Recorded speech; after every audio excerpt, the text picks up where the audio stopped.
نحمده ونستعينه ونستغفره ونعوذ بالله من شرور أنفسنا وسيئات أعمالنا من يهدي الله فلا مضل له ومن يضلل فلا هادي له أشهد أن لا إله إلا الله وحده لا شريك له وأشهد أن سيدنا محمدا عبده ورسوله اللهم صل وسلم وبارك على محمد وعلى آل محمد أما بعد.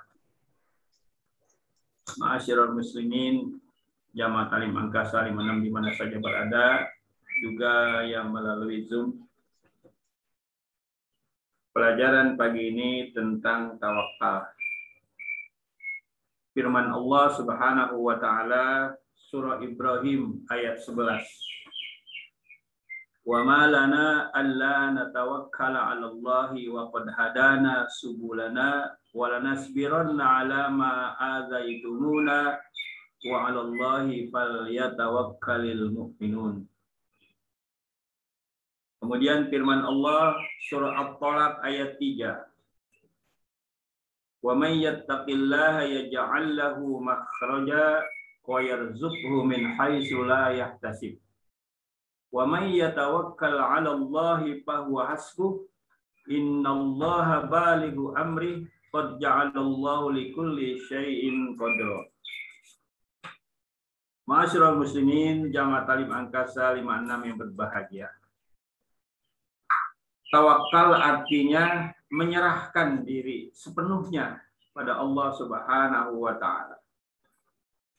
Tapi tawakal adalah menyerahkan diri segala persoalan hidup kita, mati dan hidup kita, depan dunia dan akhirat kita hanya kepada Allah Subhanahu wa taala.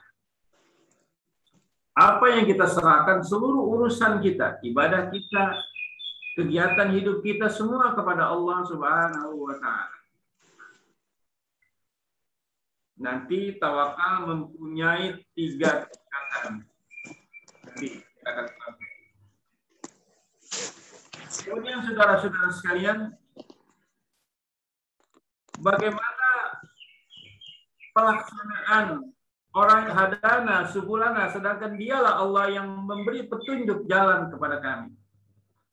Walanasbiranna 'ala ma adzaitumuna, dan kami benar-benar bersabar atas apa yang telah diuji pada kami, disakiti pada kami. Wa 'alallahi fatawakkalul mu'minun, dan hanya kepada Allah lah tempat orang-orang yang beriman menyerahkan diri. Bagaimana Nabi Ibrahim alaihissalam ketika dicaci dan dimaki, bahkan pada puncak persoalan yang dia kerjakan sendiri karena mengingat perintah Allah, di mana patung-patung yang ada di sekitar Ka'bah dipatahkan semua kepalanya, dan Nabi Ibrahim mendapatkan ujian dari Allah, dia akan dibakar di kayu yang sudah menggunung. Bagaimana Nabi Ibrahim menyikapi persoalan itu? Semakin dia melihat banyak orang-orang yang berusaha, bahkan Raja Namrud berusaha akan membunuh Nabi Ibrahim, justru Nabi Ibrahim makin menyerahkan diri kepada Allah Subhanahu wa taala. Bahkan dalam riwayat saudara-saudara, setelah api itu sudah terbakar semua, Nabi Ibrahim dilemparkan ke tengah-tengah api. Di saat Nabi Ibrahim sedang di atas terbang perjalanan menuju api yang berkobar, malaikat Jibril menawarkan, "Ya Ibrahim, aku tolong kamu, aku tolong engkau." Apa jawab Nabi Ibrahim? "Tidak, aku hanya yang menolong Allah. Kalau engkau yang menolong, engkau juga makhluk seperti aku. Hanya aku yang menolong Allah saja. Kalau Allah yang tolong, aku siap. Karena dialah yang memerintahkan aku seperti ini." Ujian Nabi Ibrahim lulus. Allah mengatakan, "Ya, hai api, ya naru, hai api, adamlah, jangan kau bakar Nabi Ibrahim. Qul ya naru kuni bardan wa salaman ala Ibrahim." Hai api, janganlah kau bakar Ibrahim. Satu rambut saja, satu bulu saja Ibrahim jangan sampai terbakar, apalagi semua. Itu pesan Allah kepada api. Akhirnya api nurut dan tunduk pada Allah. Ibrahim selamat dari aniaya orang-orang yang zalim kepadanya. Disinilah saudara-saudara lulus ujian Nabi Ibrahim. Seandainya Nabi Ibrahim minta ketika malaikat Jibril menawarkan itu dan diterima, Ibrahim gak lulus sudah. Berarti dia masih meminta pertolongan kepada selain Allah. Jibril kan selain Allah. Tapi Nabi Ibrahim begitu cerdas ya, otaknya, pemahamannya, imannya hanya kepada Allah. Wa 'alallahi falyatawakkalul mu'minun. Semua persoalan hidup kita serahkan kepada Allah Subhanahu wa taala. Di dalam surah At-Talaq dengan jelas Allah memberikan gambaran kepada kita, wa may yattaqillaha yaj'al lahu makhraja. Barang siapa yang benar-benar bertakwa, ittaqa yattaqi, benar-benar bertakwa, yaj'al lahu makhraja, pasti Allah akan memberikan jalan, solusinya kepadanya. Wa yarzuqhu min haitsu la yahtasib, dan Allah lah yang akan memberi rezeki dari yang tidak. Ma la yakhturu bi balihi, apa yang tidak terbayang oleh hatinya, rezeki itu bisa datang. Yang tidak diperkirakan, yang secara akal dia tidak mampu mendapatkan itu, tapi dengan izin Allah rezeki itu datang kepadanya. Wa may yatawakkal 'alallahi fa huwa hasbuh, ay kafihi. Barang siapa yang bertawakal kepada Allah, maka dialah Allah yang akan mencukupinya. Kafihi, Allah yang akan mencukupi segala kebutuhan orang-orang yang bertawakal. Innallaha balighu amrihi qad ja'alallahu likulli syai'in qadra. Sesungguhnya Allah lah yang akan menyampaikan segala urusannya. Sungguh Allah telah menjadikan tiap sesuatu itu ketentuan-ketentuan. Ma'asyiral muslimin, Jamaah Talim Angkasa 56. Bagaimana kita menyerahkan diri kita kepada Allah Subhanahu wa taala dengan sepenuh tawakal. Dalam hadis, "Lau annakum tatawakkaluna 'ala Allahi haqqa tawakkuli." Sekiranya engkau menyerahkan diri kepada Allah sebenar-benar penyerahan, sebenar-benar tawakal, la razaqakum kama yarzuqut thayru tagdu khimason wa taruhu bitona. Seandainya engkau benar-benar menyerahkan diri kepada Allah, semua urusan kamu, niscaya Allah akan berikan rezeki sebagaimana Allah berikan rezeki seekor burung atau kelompok burung-burung yang pagi-pagi keluar dari sarangnya dalam keadaan lapar, kemudian sore hari kembali ke sarangnya dalam keadaan kenyang. Ma'asyiral muslimin, ayo kita tingkatkan semua urusan kita serahkan kepada Allah Subhanahu wa taala. Ada riwayat yang cukup menarik buat kita. Mudah-mudahan riwayat dan cerita ini akan menjadi pelajaran dan menjadi inspirasi agar kita makin takwa kepada Allah, makin menyerahkan urusan kita kepada Allah. Pada zaman Nabi Daud, saudara-saudara sekalian, ada seorang nenek yang kerjanya menyulam. Kain disulam dengan berbagai motif yang diminati, disenangi saat itu. Setelah selesai dia bawa ke pasar, dia jual. Uangnya, saudara, dibelikan lagi kain dan benang, sisanya dimakan. Buat makan keluarganya.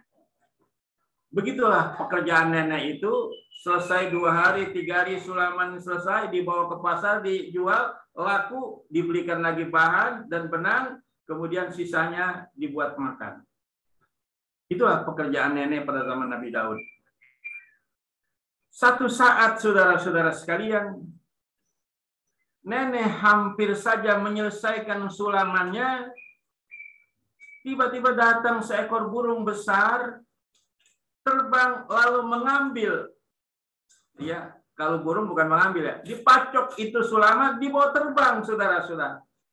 Nggak tahu dibawa terbang kemana. Besoknya nenek itu datang kepada Nabi Daud dan protes. Assalamualaikum ya Nabi Daud. Waalaikumsalam. Ada kabar apa nek? Bahasa kita begitu. Sungguh Allah tidak adil. Kata nenek itu. Loh, coba ceritakan dulu, Nek, kenapa Allah engkau bilang tidak adil? Bagaimana Allah bisa adil? Aku sedang menyulam. Pada saat sulamanku akan selesai dan aku akan bawa ke pasar untuk ditukarkan lagi, dijual. Sebagian aku berikan bahan dan sebagian aku makan. Ternyata dibawa kabur oleh seekor burung besar. Iya. Akhirnya beberapa hari ini aku kehabisan makanan dan anakku kelaparan tidak makan. Nabi Daud belum menjawab, masih berpikir pertanyaan nenek itu. Tiba-tiba ada ketukan pintu dari luar mengucapkan salam. Setelah itu kata Nabi Daud, tunggu Nek, saya jumpai tamu saya dulu. Begitu dibuka oleh Nabi Daud, ada 10 orang saudagar datang kepada Nabi Daud. Tidak banyak bicara, kata saudagar, ya Nabi Allah Daud alaihi salam, aku membawa 1000 dinar. Aku serahkan kepada engkau, silakan engkau berikan kepada orang yang berhak menerimanya. Selesai. Lalu orang itu jalan. Nabi Daud setelah menerima uang itu, kemudian, tunggu dulu. Tunggu dulu, jangan pergi. Uang ini aku terima dan aku berikan kepada mereka yang berhak. Tapi coba cerita dulu. Apa yang terjadi buat dirimu? Kenapa engkau serahkan uang ini 1000 dinar? Salah seorang saudagar itu berbicara mewakili teman-temannya yang 10. Ya Nabi Allah Daud.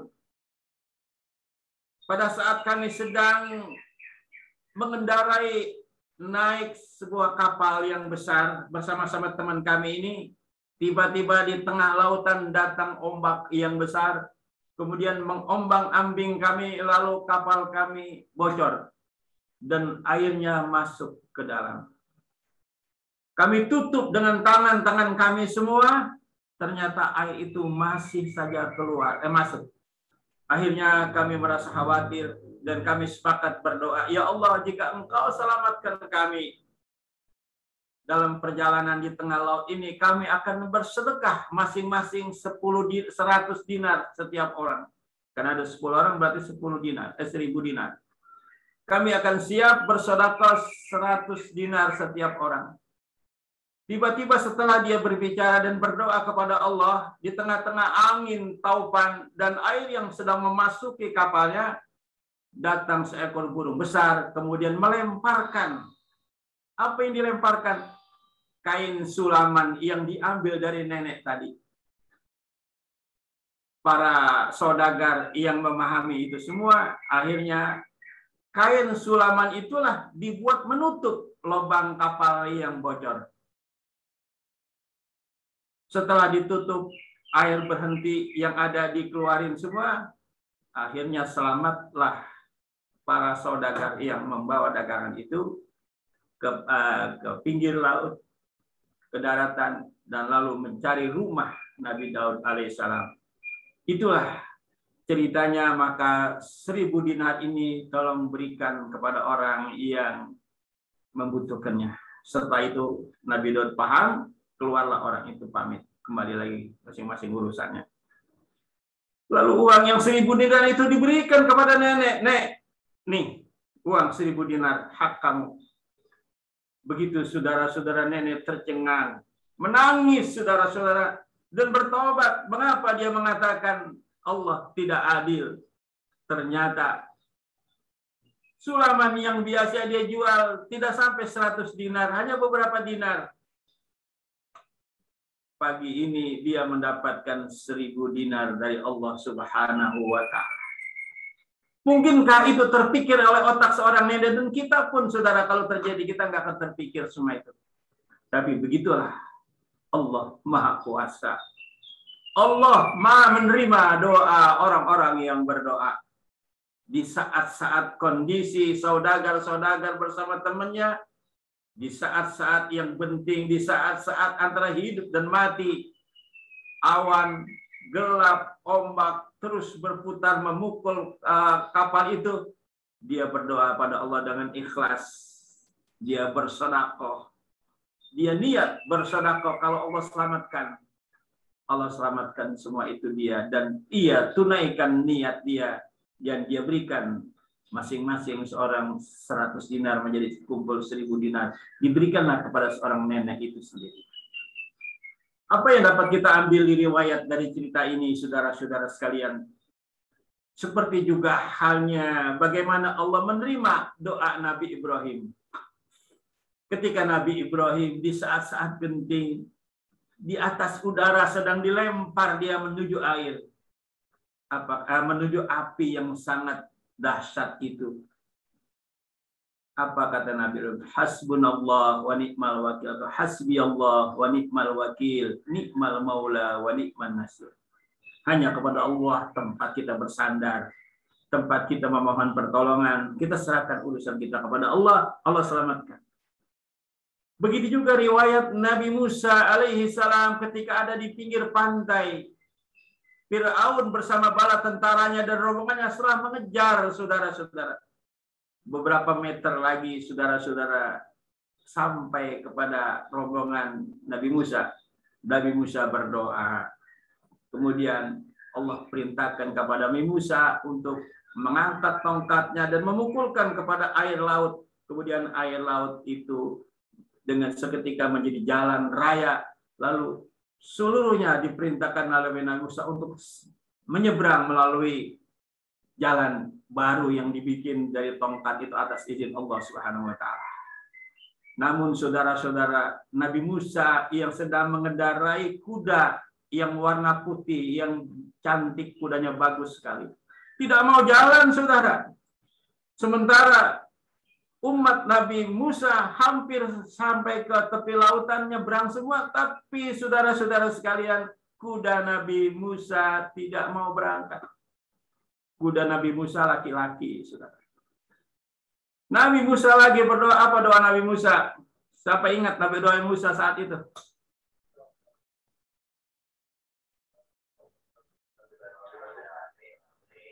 Apa doa Nabi Musa? Ingat? Apa doanya?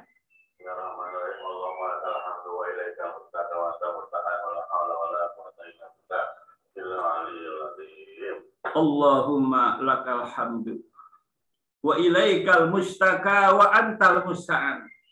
Ya Allah, kepada Engkau segala pujian. Wa ilaikal mustaka, hanya kepada Engkau kami mengadu, ya Allah. Wa bikal musta'an, dan kepada Engkau kami mohon pertolongan. Hampir saja beberapa meter Fir'aun akan sampai kepada Nabi Musa. Kemudian datang malaikat Jibril membawa kuda perempuan. Kemudian dengan lincahnya kuda Jibril datang menemui kuda Nabi Musa. Kemudian berjalan dengan cepat kilat. Ngikutin itu kuda Nabi Musa alaihissalam. Melihat kuda wanita yang begitu cepat larinya. Disusul main cepat-cepatan dengan kuda wanita yang digunakan Jibril, kuda perempuan. Akhirnya sampailah Nabi Musa di pantai di sebelah pinggir sana, sedangkan Fir'aun bersama bala tentaranya masih di tengah lautan, belum sampai. Sampai di sana Allah perintahkan Nabi Musa, hai Musa, pukul lagi itu lautan seperti tadi, dipukul, saudara. Kemudian lautan itu kembali menjadi air dan tenggelamlah Fir'aun bersama bala tentaranya. Tapi dengan izin Allah, Fir'aun jasadnya saat itu ada yang mengatakan sudah 3 bulan masih tetap ada di laut ngambang, tidak hancur. Itulah yang menjadi sejarah sampai sekarang, jasad Fir'aun masih ada. Untuk membenarkan bahwa riwayat itu di dalam Al-Quran dan ada dan pernah terjadi. Jamaah sekalian yang berbahagia, ini adalah karena tawakalnya Nabi Musa hanya pada Allah. Tawakalnya Nabi Ibrahim hanya kepada Allah semata, tidak kepada yang lainnya. Mari saudara-saudara sekalian, dari pelajaran pagi ini sama-sama kita perbaiki tawakal kita, kita perbaiki tauhid kita. Kita perbaiki keyakinan kita hanya kepada Allah, lebih-lebih di tengah-tengah kondisi bangsa kita saat ini. Kalau kita pikir secara akal, saudara-saudara, kita tidak mampu. Duit ada di mereka, kekuasaan ada di mereka, semua. Kita tidak bisa berbuat apa-apa. Secara akal, coba kalau umat Islam semua tawakal pada Allah dengan cara berdoa dan berdoa. Yakinkan diri kita berdoa kepada Allah. Sebagaimana Musa berdoa di saat-saat genting. Sebagaimana Ibrahim berdoa saat-saat genting. Sebagaimana 10 seorang saudagar di saat-saat genting. Diterima Allah Subhanahu wa taala. Mengapa doa kita tidak diterima Allah? Karena kurang yakin kita pada Allah Subhanahu wa taala. Saya himbau sekalian saudara-saudara, perbanyaklah baca. Wa makaru wa makarallah wallahu khairul makirin. Mereka berusaha, mereka berencana. Wallahu khairul makirin. Sebaik-baik rencana adalah rencana Allah Subhanahu wa taala. Pada zaman Nabi, saudara-saudara sekalian, pernah orang-orang Quraisy dengan segala anak-anak muda dari berbagai kelompok suku saat itu ingin membunuh Nabi. Nabi berada di dalam satu rumah bersama Sayyidina Ali radhiyallahu anhu atau karamallahu wajhah. Datang pemuda-pemuda yang ingin membunuh Nabi kita Muhammad SAW. Wa makaru wa makarallah wallahu khairul makirin. Ditunggu Nabi, ya, dari jam 10, 11, 12, 3, jam 1 malam. Akhirnya mereka tertidur semua. Datang malaikat Jibril, ya Muhammad, tuh bangun. Bacalah Yasin. 9 ayat Yasin dibaca oleh Nabi. Dan dibaca, berulang-ulang dibaca. Tidak tahu berapa kali Nabi baca. Baca terus sampai datang malaikat Jibril. 9 ayat yang ke-9. Wa ja'alna min baini aydihim saddan wa min khalfihim saddan fa asyainahum qaum la yubsirun. Dibaca dari awal lagi 9 ayat, dibaca lagi. Akhirnya malaikat Jibril, Muhammad, cukup, keluarlah kau dari sini. Bagaimana aku bisa keluar ya Jibril? Keluar. Begitu keluar Nabi. Ternyata semua orang-orang pemuda-pemuda yang ingin membunuh Nabi dengan pedang, senjata, tombak, tertidur lelap, saudara-saudara sekalian. Lalu Nabi ambil abu, dilemparkan syariat yang begitu. Lalu Nabi berangkat. Nabi selamat. Karena Nabi tawakalnya kepada Allah semata, tidak kepada yang lainnya. Pelajaran ini yang terjadi baik kepada Nabi kita Muhammad SAW, Nabi Musa, Nabi Daud, Nabi Ibrahim, dan Nabi-Nabi terdahulu adalah menjadikan pelajaran, inspirasi buat kita semua. Mari sama-sama saudara-saudara sekalian tingkatkan tawakal kita kepada Allah Subhanahu wa taala. Halaman 101, Nabi bersabda, man in qata'a ila Allah azza wa jalla kafahu Allah taala kulla ma'unatin wa razaqahu min haitsu la yahtasib. Wa man in qata'a ila dunya wa qalahu Allah ilaiha. Begitu. Barang siapa yang memutuskan dirinya hanya kepada Allah. Jadi in qata'a, putus, artinya putus, tidak ada lagi kepada yang lain, hanya kepada Allah saja dia serahkan dirinya. Kafahullahu kulla ma'unah. Allah cukupi akan tiap-tiap kebutuhan dia. Dan Allah berikan rezeki dengan cara yang mudah. Min haitsu la yahtasib. Barang siapa yang putus urusannya kepada dunia saja, semata-mata dia mendapatkan berkat usaha dia, dagang dia, kerja dia, cari dia duit di mana-mana, hanya itu saja. Wa qalallahu ilaiha, maka kata Allah, silakan kau cari sepuasnya. Kau cari sedapat yang kau dapat. Tapi Allah tidak memberikan perjalanan itu kepadanya. Soal rezeki, soal sehat, soal urusan dunia, urusan keluarga kita. Bagaimana caranya bertawakal kepada Allah? Yang pertama, hati kita, saudara-saudara. Yang pertama, tawakal itu ada di dalam hati kita. Hati kita, penyerahan hati kita sepenuhnya kepada Allah. Yang kedua, ada yang namanya syariat ikhtiar. Ada ikhtiar lahir, ada ikhtiar batin. Ikhtiar lahir adalah keluar dari rumah, berusaha. Ikhtiar batin adalah berdoa. Ada orang macam-macam caranya dalam mencari rezeki. ada yang harus keluar dari rumah, pungutin rezekinya itu di jalan-jalan seperti para supir, Gojek semua. Kalau dia tidak keluar rumah, dia tidak mendapatkan rezeki. Ada orang yang cara mendapatkan rezekinya di depan rumahnya aja dia duduk, dia buka nasi uduk, buka meja, iya siapin nasi uduk, sambal, semur jengkol, semur tahu, datang orang kepadanya, beli, dapat rezeki. Ada yang orang sebagian depan rumahnya dia bangun, dia bikin tempat toko, kantor dan sebagainya, orang yang datang kepadanya. Ada orang yang juga cara mendapatkan rezekinya, dia bikin pohon duit. Tahu nggak bikin pohon duit? Ya, sekarang kita bikin pohon duit aja yang paling gampang rezekinya. Kita bikin dulu pohon duit. Ada tanah kira-kira 1000 meter, bikin kontrakan. Kira-kira dapat 100 pintu. Udah orang pada datang kontrak, kita nggak kemana-mana. Bikin kantor di situ, tinggal kita lihat bulan ini siapa yang bayar dan sebagainya. Punya pohon duit. Itu cara mendapatkan rezeki. Nah, bagi para ulama beda lagi, saudara, cara. Kalau ulama dagang sana kemari, dia nggak bisa ngajar. Kalau saya Gojek ini pagi-pagi nggak bisa saya duduk di sini, saudara. Iya, saya harus keluar Gojek semua. Tidak, itu saya lakukan. Saya duduk di sini, soal rezeki terserah Allah Subhanahu wa Ta'ala. Begitulah kita membangun tawakal di dalam diri kita, di dalam hati kita. Dengan cara kita bangun pagi-pagi lebih awal kita sebelum subuh. Bagaimana perbuatan orang yang tawakal? Dia melakukan zikir, dia baca Quran, dia sholat, dia berdoa. Begitu saudara-saudara sekalian. Apa dalam satu hadis saudara-saudara dijelaskan? Iya, man saghala. Barang siapa yang sibuk dirinya untuk berdoa kepada Allah. Subuh dulu sayang. Dan orang yang dua golongan orang. Subuh dulu. Sibuk untuk meminta dan berdoa pada Allah. Satu golongan lagi dia tidak berdoa, dia hanya baca Quran, dia hanya zikir, dia baca istighfar, dia baca selawat terus semalaman. Selesai pagi hari apa kata Allah? Aku akan berikan lebih baik daripada mereka yang berzikir. Ini tawakal sudah tingkatannya, saudara.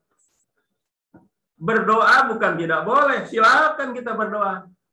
Tapi dibanding dengan orang yang berdoa sama-sama jamnya, jam 12 dia bangun, dia berdoa terus sampai pagi. Sementara satu orang lagi tidak berdoa, dia hanya baca Quran. Udah dapat 5 juz, dia baca Quran, dia tambah lagi baca istighfar, dia tambah lagi baca selawat, dia baca lagi tasbih, sama-sama datang waktu subuh. Kata Allah, aku akan berikan lebih baik kepada orang yang berzikir dan membaca Quran. Itu tingkatannya beda-beda ya. Jadi tingkatannya buat siapa? Kalau mereka yang model kita masih perlu berdoa. Orang yang sudah tingkat ketiga tawakalnya, dia tidak banyak berdoa. Bukan tidak berdoa, tidak banyak doanya, cukup sedikit saja. Tapi lebih banyak zikirnya, lebih banyak baca Qur'annya, lebih banyak sholatnya dan sujudnya. Begitu maksudnya. Terserah Anda pilih yang mana. Itu tingkat yang ketiga. Nanti kita lanjutkan tingkat pertama, kedua, dan ketiga. Dan bagaimana perbuatan orang yang bertawakal bersama tingkatannya masing-masing. Amin ya rabbal alamin. Sekira ini saja yang saya sampaikan tentang tawakal. Mari sama-sama tingkatkan keyakinan kita dan tawakal kita kepada Allah Subhanahu wa Ta'ala agar semua tanpa kita minta Allah sudah menyiapkan semua itu segala kebutuhan kita. Wa may yatawakkal 'alallah fahuwa hasbuh. Dialah Allah yang terus mengintai, melihat apa yang kita butuhkan. Allah kirim kepada kita semua dengan cara yang mudah. Amin ya rabbal alamin. Hadanallahu wa iyyakum ajma'in. Wal afu minkum. Wassalamualaikum warahmatullahi wabarakatuh.